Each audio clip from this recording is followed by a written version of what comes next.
11월 11일 법률방송 로투데이 시작하겠습니다.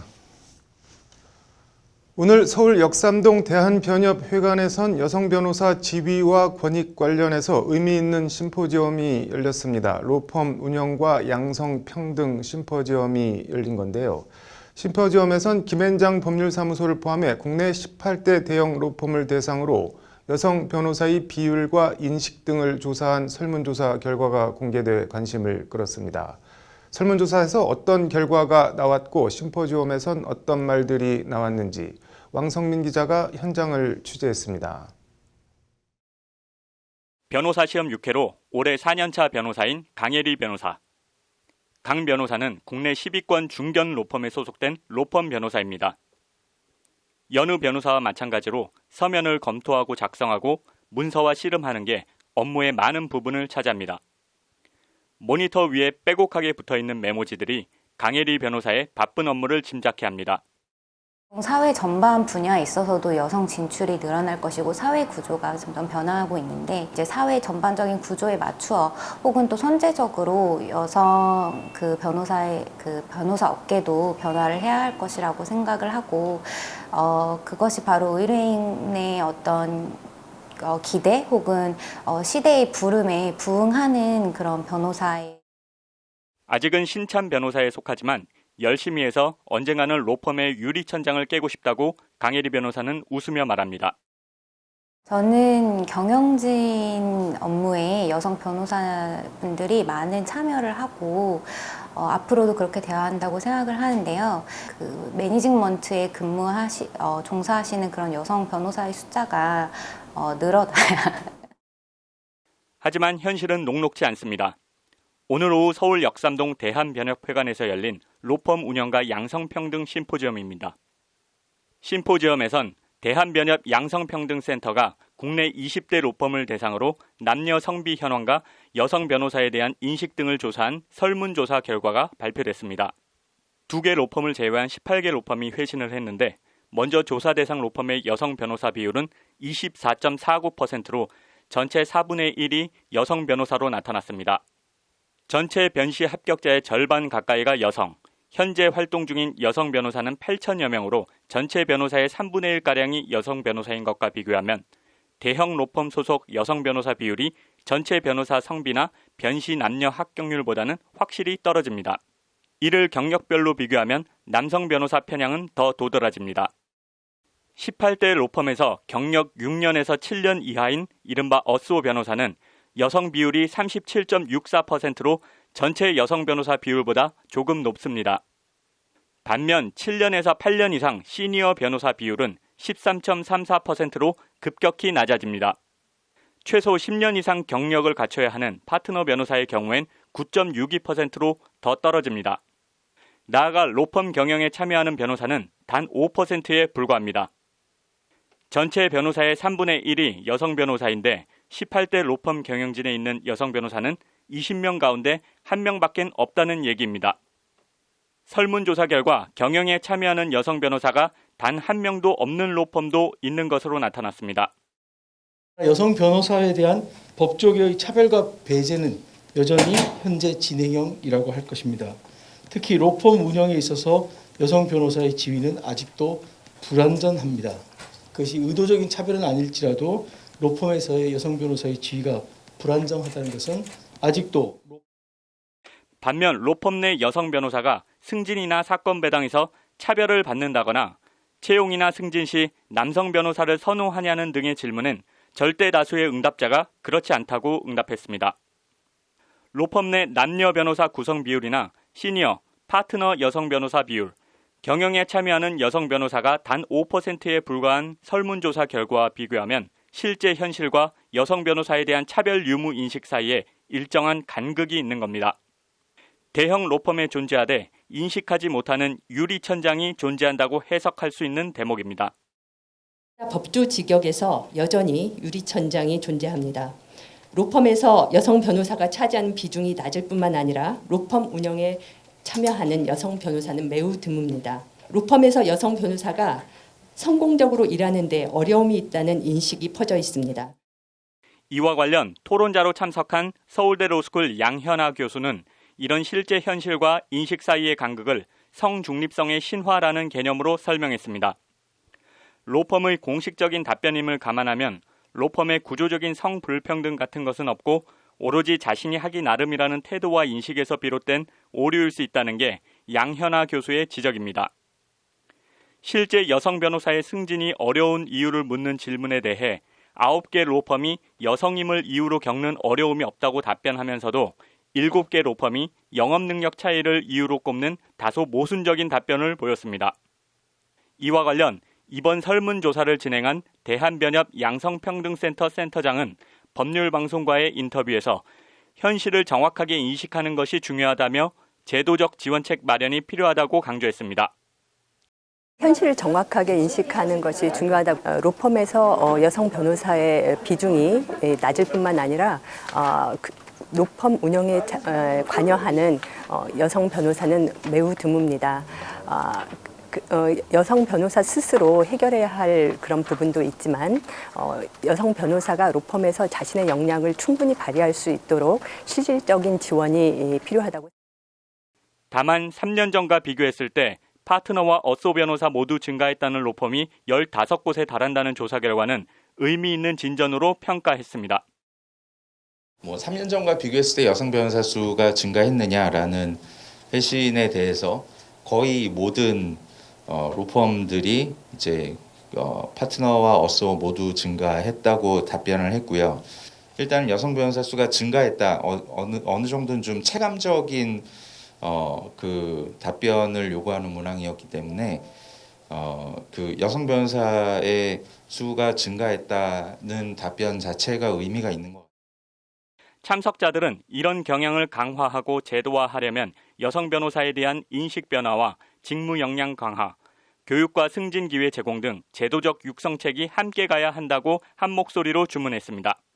법률방송 왕성민입니다. 우리나라에서는 아직까지도 탐정하면 뭔가 흥신소, 불륜 추적, 사람 찾기, 심부름 센터 이런 정도의 이미지들이 단편적으로 연상되는데요.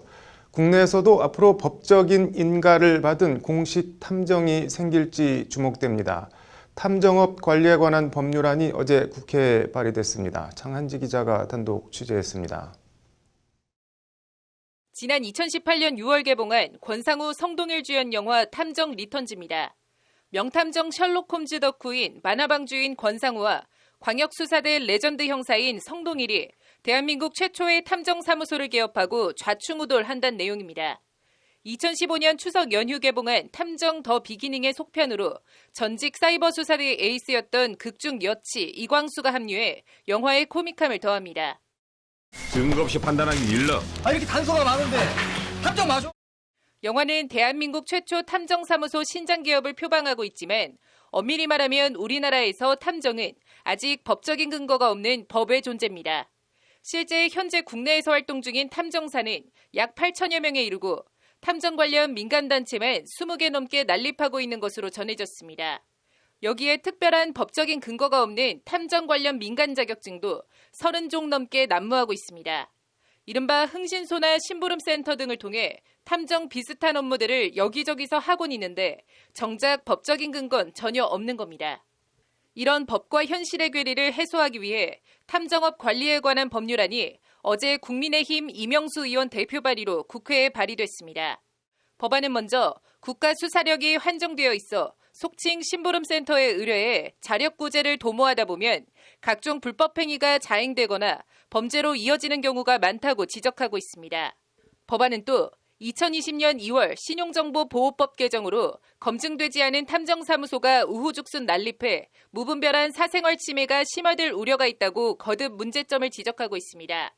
법안은 그러면서 소재불명 미아 등 사람 찾기, 재산 회수, 민형사사건 소송자료 수집 등 탐정업에 대한 현실적인 수요가 존재함도 더불어 지적하고 있습니다.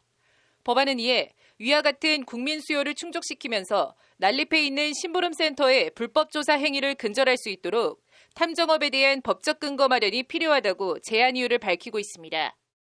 이제는 우리 생활관계나 개인과 관계가 늘어나면서 그런 영역으로 커버할 수 없는 그런 영역이 많이 늘어나고 있습니다. 그래서 그런 부분에 대해서 우리도 외국의 입법례처럼 탐정업이라고 하는 새로운 영역을 만들어서 오히려 국가 사법기관이 아니더라도 그걸 대행해서 할 수 있는 그런 이 별도의 어떤 법적 근거와 어떤 법적 가이드라인을 만들어야 되겠다. 법안은 탐정업과 탐정업자의 정의와 업무, 자격, 의무 등을 규정하고 있습니다. 먼저 탐정사가 되려는 사람은 경찰청장이 심사해 등록 결정을 내린 민간 자격관리기관에서 실시하는 탐정사 자격시험에 합격해야 합니다. 이후 탐정사가 탐정업을 하려면 경찰청장에게 등록해야 하고 나아가 탐정법인을 설립하려면 경찰청장의 인가를 받아야 합니다. 법안은 이와 함께 탐정업자의 자질 향상과 품위 유지, 윤리 경영을 위해 탐정사 협회를 두도록 하고 있고 탐정사와 탐정법인은 협회에 의무적으로 가입해야 합니다. 경찰청장은 탐정사나 탐정사 협회에 대한 지도관리 감독 권한과 함께 탐정사 자격 취소 및 정지, 탐정업자의 등록이나 탐정법인 설립 인가 취소 및 영업정지 처분 등을 내릴 수 있습니다. 우후죽순 난립하고 있는 심부름센터 등 탐정업과 탐정사를 경찰 관리에 두겠다는 취지입니다. 이런 가운데 국회에선 국민의힘 윤재옥 의원과 더불어민주당 임호선 의원 등 공동주최로 탐정업법 제정 어떻게 할 것인가 입법 방향과 전략이라는 제목의 세미나가 오늘 열렸습니다. 윤 의원과 임 의원 모두 치안 정감을 지낸 경찰 출신으로 공인 탐정제도 도입에 72.3%가 찬성한다는 2017년 경찰청 여론조사 결과 등을 거론하며 법제화 필요성을 역설했습니다. 행안 위원장인 민주당 서영교 의원도 탐정업 도입 법안이 발의되면 진지하게 논의해보도록 하겠다고 법안 처리에 힘을 실어줬습니다. 이미 국민의힘 이명수 의원 대표 발의로 탐정업법 법안이 발의된 가운데 21대 국회가 탐정업법을 법제화해서 제도권 안으로 들여올 수 있을지 주목됩니다. 법률방송 장은지입니다.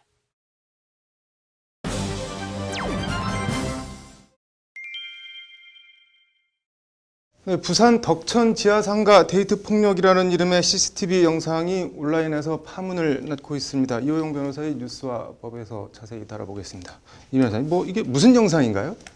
네, 지금 부산 덕천 지하상가에서 네. 이제 찍힌 영상이라고 해서 이제 네. 논란이 되고 있는데 네. 그 지하상가를 이제 걸어가던 연인으로 네. 보이는 사람들이 네. 이제 이렇게 실갱이를 네. 좀 하는 것 같아요. 네. 실갱이를 좀 하다가 서로 이제 좀 치고받고 싸우다가는 네. 결국은 여성이 지금 남성의 힘을 이길 수가 없으니까 이제 넘어졌고 네. 그 넘어진 여성을 무차별적으로 휴대폰으로 폭행도 하고 그리고 넘어진 여성이 보니까 정신을 잃었던 것 같아요. 네. 그러니까 정신을 잃고 쓰러져 있는 여성의 머리를 발로 차고 네. 그런 대단히 끔찍한 그런 영상입니다. 이게 지금 여성이 이렇게 경찰이 결국 출동을 한 것 같은데 신고를 거부했다고 하는데 이건 또 무슨 말인가요? 그래서 이 CCTV를 네. 이제 지하상가 쪽에서 보고 네. 신고를 한 거예요. 지하상가에서 네. 난리가 났으니까. 네. 그래서 경찰이 출동을 했는데 네. 이제 피해자 조사를 해야 되지 않겠습니까? 네. 근데 피해자가 본인은 이거 신고할 의사가 없다. 네. 이렇게 해버리니까 경찰이 이것을 그냥 경미한 사건으로 치부하고 네. 또 일반적으로 이제 폭행죄 같은 경우는 네.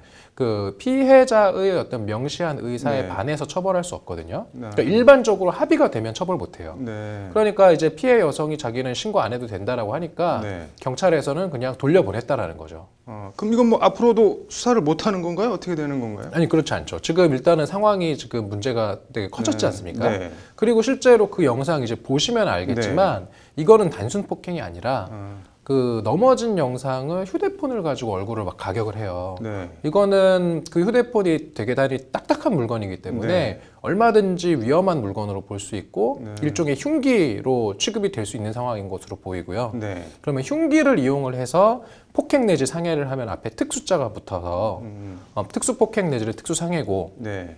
지금 이거 같은 경우는 여성이 이제 넘어져 있는 상태에서 막 얼굴도 때리고 네. 뒤통수도 발로 차고 막 이러는 거는 네. 이건 안 다칠 수가 없어요. 그래서 다쳤을 것이라고 보여지고요. 네. 그러면 특수상해가 되고 특수상해 같은 경우는 제가 아까 말씀드렸던 네. 폭행죄와는 달리 네. 피해자의 의사에 반해서 얼마든지 처벌이 가능합니다. 이게 특수상해가 말씀하신 대로 인정이 되면은 형량이 어느 정도나 되나요? 이게 형량이 네. 일단은 특수상해 같은 경우는 벌금형이 없어요. 그래서 1년 이상의 징역에 처해질 수 있는 상황인 거고 네. 그리고 지금 뭐 피해자와 합의가 되면은 조금 선처를 받을 여지도 있는데 만약에 합의가 안 된다 그러면은 제가 봤을 때는 이거는 한 2년 이상도 나올 수 있는 그런 사건으로 보입니다. 뭐 데이트 폭력 뭐 대처법이나 팁이 있다면 뭐 어떤 게 있을까요? 데이트 폭력은 네. 무조건 신고해야 하는 거죠. 무조건 신고해야 되고 네. 어차피 이런 폭력이라는 것은 그 폭력을 가하는 사람의 어떤 성행위거든요. 네. 그 사람의 캐릭터이기 때문에 바뀌기가 쉽지 않아요. 네. 그러면은 내가 데이트를 하는 상대방이 나를 때린다라고 하면 네. 그게 일시적으로 그런 게 아니라 계속 반복될 가능성이 있기 때문에 네. 관계는 거기서 끝나는 거고 네. 빨리 신고하고 그 다음에 그런 폭력의 증거, 네. 몸에 난 상처 이런 네. 것들을 다 수집을 해서 이제 신고를 해서 처벌을 시키고 그런 좀 절차가 필요한 것으로 보입니다. 아무튼 뭐 경찰이 엄정하게 수사를 하겠다고 했으니까 좀 이제 지켜봐야겠네요. 오늘 잘 들었습니다. 네, 이어서 법조계 소식 전해드리겠습니다. 윤미향 더불어민주당 의원의 후원금 유용 의혹 사건과 조수진 국민의힘 의원의 공직선거법 위반 혐의를 맡고 있는 서울 서부지법 이모 부장판사가 동료들과 회식 중 쓰러져 병원으로 옮겨졌으나 숨졌습니다. 이 부장판사는 화장실에서 쓰러진 채 발견돼 심폐소생술을 했지만 사망했습니다.